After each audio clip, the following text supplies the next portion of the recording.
Salut les petits potos, c'est le daron d'Aquitaine.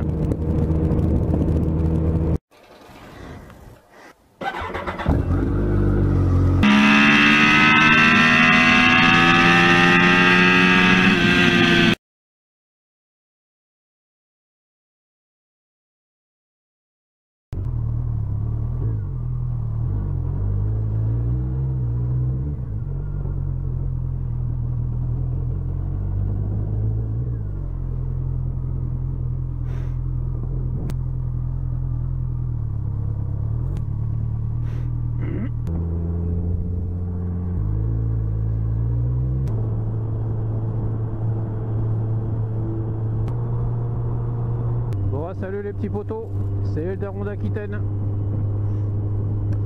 Alors, qu'est-ce que ça fait comme temps que je vous ai pas parlé?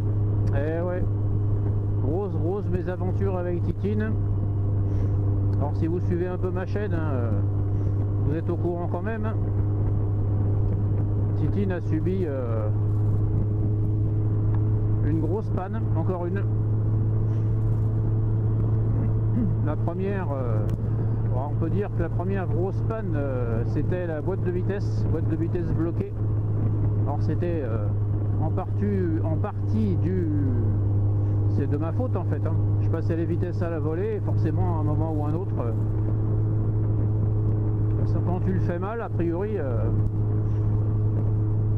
bah, ça bloque. Donc c'est ce qui m'est arrivé. Donc changement de boîte, ça encore c'est que de la mécanique de base. Enfin c'est de la mécanique. C'est de la mécanique, mais c'était de ma faute. Dernièrement, c'était avant la saison ça, donc avant l'été 2023. J'entendais un petit bruit depuis quelques temps sur la moto.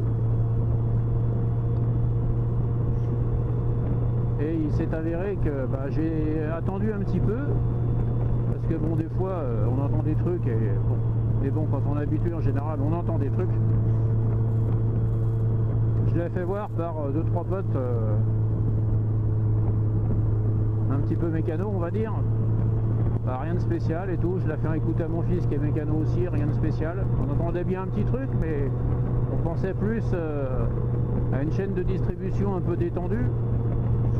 Et en fait, le bruit s'accélérait de plus en plus, ça augmentait de plus en plus, était de plus en plus audible. Et du coup, je l'ai emmené chez BM en urgence. C'était juste avant la saison 2023, ça devait être début juillet peut-être, quelque chose comme ça. La moto a failli tomber en panne sur la route, ça faisait vraiment beaucoup de bruit. D'ailleurs vous avez eu la vidéo, je vous l'ai postée. En plus c'était canicule ce jour-là, donc elle a dû chauffer et ça n'a pas dû lui plaire non plus. Et du coup verdict, culasse fendue, un culasse HS en fait. Et du coup après démontage et réparation évidemment, puisque je roule sur Titine maintenant, il s'est avéré que c'était un mauvais défaut d'entretien en fait. La bougie avant droite, sur le 4e cylindre à droite, a mal été remontée, soit de travers, soit on ne sait pas trop en fait. Le mec qui a fait ça a foiré le filetage en fait, et le filetage aux fosses de rouler c'est désagrégé. J'ai eu de la chance de pas niquer le moteur d'ailleurs, mais le filetage de la bougie fuyait du coup et ça m'a fendu la culasse. Du coup j'ai encore eu de la chance de trouver une pièce sur internet d'occasion que BM référence 33 Bordeaux a bien voulu me prendre pour la remonter. Je les remercie à ce niveau là, c'est pour ça que je les cite. Le problème c'est que bah, on était en pleine saison touristique, là où tout le monde sort la moto, faut reconnaître. Donc sachant a priori qu'ils doivent avoir un petit peu de problème de personnel, comme tout le monde je vais dire, puisque en France plus personne ne veut bosser. Ouais, je sais, ça n'engage que moi, mais moi je le vérifie tous les jours dans mon boulot aussi. Bah ouais, qu'est-ce que vous voulez, avec un gouvernement comme je dis toujours, de corrompus et de carriéristes, on ne peut pas avoir une France qui marche. De toute façon, vous avez qu'à regarder n'importe quelles infos, vous le vérifiez par vous-même, j'ai pas besoin de vous l'expliquer. Ceci étant dit plutôt, pour essayer de parler français, c'est mieux. Ma moto était bloquée chez BM, de toute façon elle ne pouvait pas rouler. donc ça changeait pas grand chose. Le temps qu'il puisse gazer ma moto dans l'emploi du temps du mécano, parce qu'il faut quand même quelqu'un de compétent pour changer une culasse. Il faut un vrai mécano, il faut pas un mec qui fasse des vidanges et des plaquettes avant. Mais je dis ça, je dis rien. On fait avec le personnel qu'on a.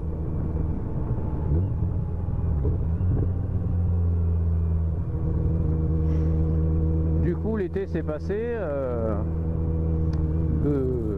l'automne s'est passé. L'hiver arrivant, il a fallu aussi déjà démonter la moto, faire le diag. Alors tout ça, je vous le raconte pas forcément dans l'ordre, hein, parce que moi, ça fait un petit moment que j'attends. 2 coups de fil en je vous rappelle, et puis on n'a pas la pièce, ou on n'a pas le mécano, ou on peut pas vous la faire tout de suite, ou il y a plus important, enfin, il y en a des...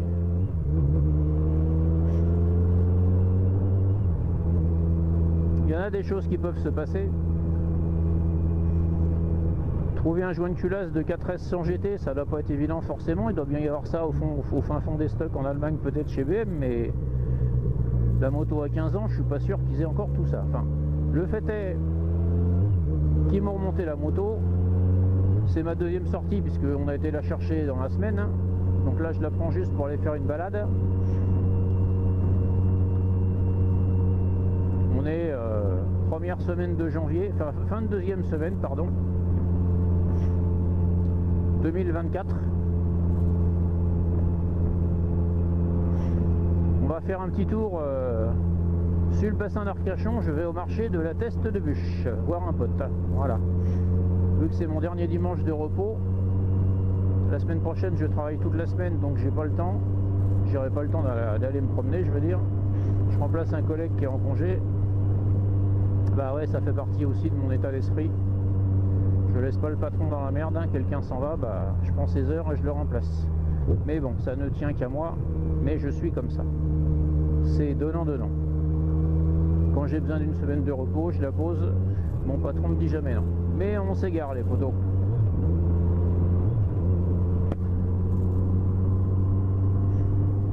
Du coup, BM me trouve un créneau,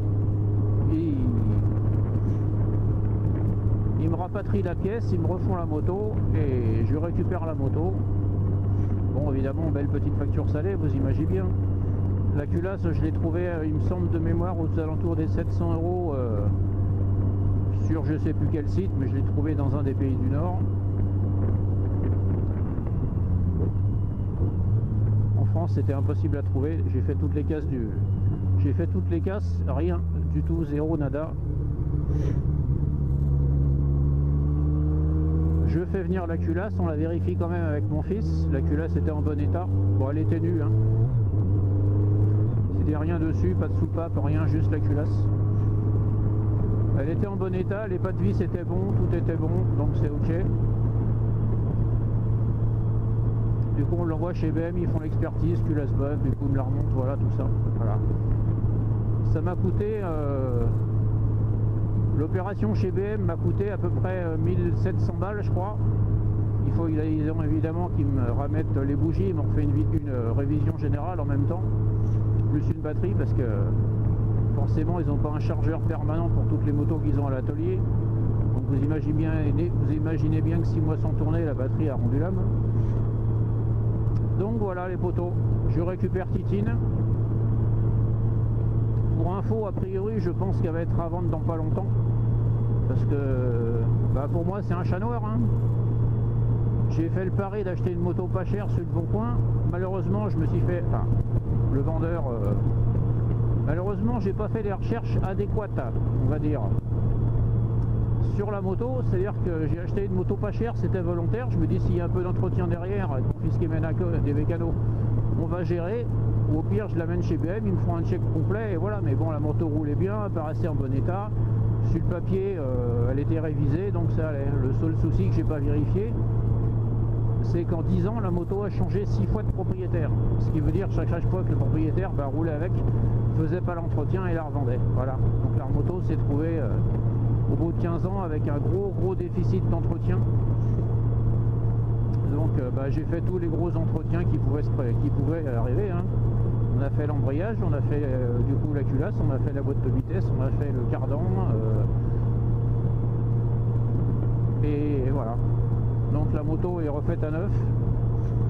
Elle est passée chez Turnbike, on a posé le boîtier éthanol.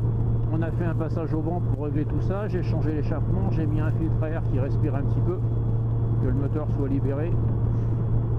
On l'a débridé chez BM avec le certificat.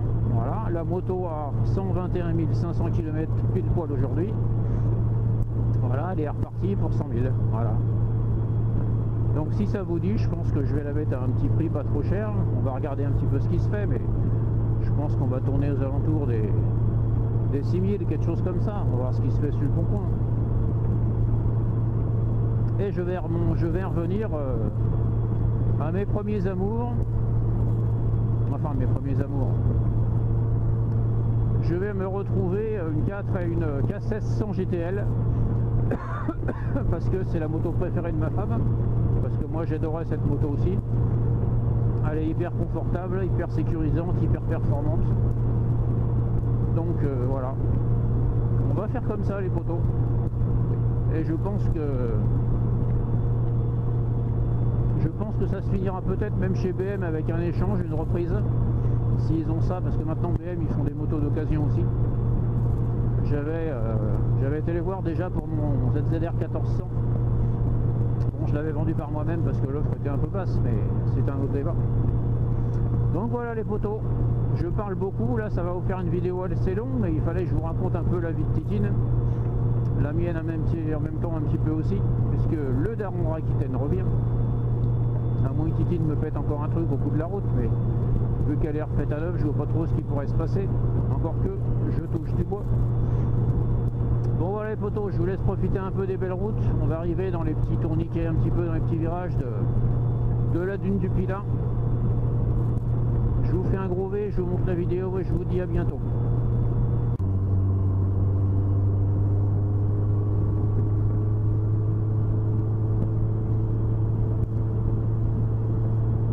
Alors là vous avez vu comme moi les potos 50 à l'heure. Il va falloir qu'on m'explique pourquoi. Ils ont bien dû nous cacher un petit radar quelque part. Ah bah ouais, sinon c'est pas drôle, hein, si on récupère pas un peu d'argent, ça va pas bien se passer. Hein. Alors vous savez que si c'est une zone qui a été c'est une zone qui a été sinistrée par les incendies de l'année dernière ou il y a 2 ans, je sais plus.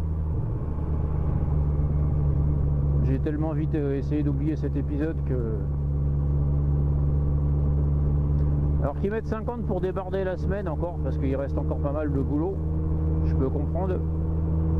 Encore que, hein,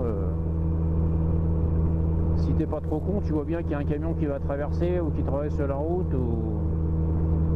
Enfin bon, c'est un autre débat. Est-ce qu'on nous prend pour des abrutis? Donc vous voyez les potos, je vous fais pas un dessin, je vous ai déjà fait une vidéo, hein, vous allez la retrouver. Sortie d'engin, bah ouais je veux bien gros, mais on est dimanche, ils bossent pas les mecs hein. Enfin qu'est-ce que tu veux que je te dise?